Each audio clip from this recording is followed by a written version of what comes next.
இன்றைக்கு அடியார்கள் எல்லாம் அவங்கவங்க ஊர்ல இறைவன் எழுந்தருளி இருக்கக்கூடிய மலையை வலமாக வந்து வணங்குறாங்க.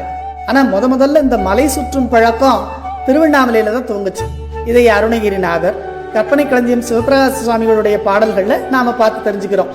சாதாரணமா ஒரு கூட்டத்துக்கு போனாலே அங்க திருட்டு வழிப்பறி எல்லாம் நடக்குது.